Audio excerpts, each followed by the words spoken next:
Yes Priyanka, Covid మహమ్మారి పోరాటంలో భాగంగా యుద్ధ ప్రాతిపదికన టీకాలను అభివృద్ధి చేసేందుకు పెద్ద ఎత్తున శాస్త్రవేత్తలు ముందుకు వచ్చిన నాటి సందర్భంలో ప్రజలను కాపాడేందుకు టీకాలను తీసుకొచ్చారు.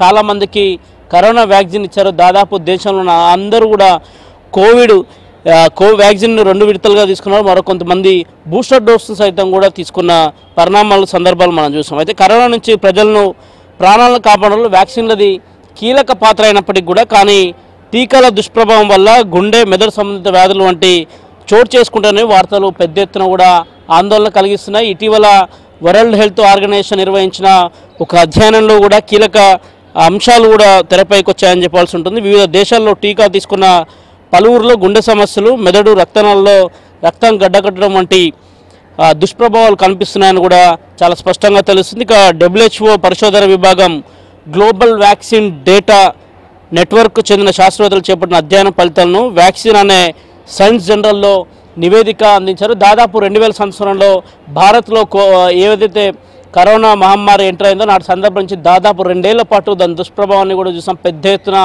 కోవిడ్ మరణాలు దేశంలో చోటు చేసుకున్నాయి. నాటి సందర్భంలోని అనేక అంశాలను కేంద్ర ప్రభుత్వం ముందు పెడుతూ వ్యాక్సిన్లను వెంటనే తయారు చేయాల్సిందిగా వివిధ శాస్త్రవేత్తలకు ఆదేశాలు ఇవ్వడం, వారంతా కూడా ముందుకొచ్చి కోవిడ్ టీకాను తయారు చేసినప్పుడు కూడా మారుతున్న పరిణామాలు చూస్తుంటే కోవిడ్ వ్యాక్సిన్ తీసుకున్న అనంతరం కూడా దేశంలో అనేక హార్ట్ అటాక్ కేసులు పెద్ద ఎత్తున పెరుగుతాయని చెప్పాల్సి ఉంటుంది. ఏజ్ రీత్యా సంబంధం లేకుండా చిన్నపిల్లలకే 6వ తరగతి 7వ తరగతి నుంచి అంటే చాలా అతి పిన్న వయసులో ఉన్న పిల్లలకి అందరికీ కూడా హార్ట్ అటాక్లు వస్తున్నాయని చెప్పాల్సి ఉంటుంది. ఇటీవల 2022 సంవత్సరంలో చూడవచ్చు, మొన్న మధ్యప్రదేశ్లో 12 ఏళ్ల బాలుడు స్కూల్కి వెళ్తున్న సందర్భంలో బస్సులోనే నేరుగా ప్రాణాలు కోల్పోయాడు. హాస్పిటల్కి వెళ్ళిన సందర్భంలో డాక్టర్లు కూడా చెప్పింది ఒకటే, ఆయన హార్ట్ అటాక్కు గురయ్యాడు అబ్బాయి అనే అంశాన్ని కూడా చాలా స్పష్టంగా చెప్పిన అంశం ఉంది.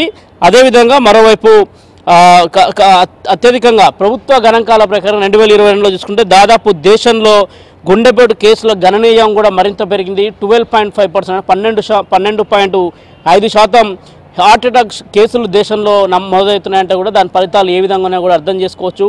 కోవిడ్ తర్వాతకి నెలకొన్న దుష్ప్రభావాలు పెద్ద ఎత్తున అనేక కారణాలకు తావుతీస్తుంది. ప్రతి ఒక్కరు కూడా హార్ట్ స్ట్రోక్తో చనిపోతున్న పరిస్థితులు అయితే కొనసాగుతున్నాయి. వరల్డ్ హెల్త్ ఆర్గనైజేషన్ కూడా తన వీక్ ఆఫ్ జనరల్లో ఇచ్చిన సమాచారం మేరకు కూడా అధ్యయనం కూడా చూస్తే పూర్తిగా కూడా ఎక్కడ చూసినా కానీ దేశంలో కోవిడ్ అనంతరం దుష్ప్రభావాలు పెద్ద ఎత్తున ఉన్నాయి. హార్ట్ అటాక్తోని వయసుకు సంబంధం లేకుండా చిన్నపిల్లల నుంచి మొదలగు పెద్దల వరకు కూడా ప్రతి ఒక్కరు కూడా హార్ట్ అటాక్తో చనిపోతున్నారు. అనేక వ్యాధుల బారిన పడుతున్నారు. ముఖ్యంగా మెదడులో రక్తం గడ్డకట్టడం లాంటి అనేక అంశాలలో కోవిడ్ ప్రభావాన పడుతున్నారనేది కూడా చాలా స్పష్టంగా తెలుస్తుంది. ఇక కేంద్ర ప్రభుత్వం ఈ అంశంపై ఇప్పటివరకు ఎక్కడ మాట్లాడలేదు. కానీ వరల్డ్ హెల్త్ ఆర్గనైజేషన్ మాత్రం కొంత అలర్ట్ అయితే చేస్తుంది. గతంలో కూడా కేసులు చూసాము. దాదాపు 2020-2021 అనంతరం కూడా 2022 సంవత్సరంలో కేంద్ర గణాంకాల లెక్కల ప్రకారం చూసుకుంటేనే దేశంలో కోవిడ్ కేసుల అనంతరం కూడా మరణాల సంఖ్య పెద్ద ఎత్తున ఉంది.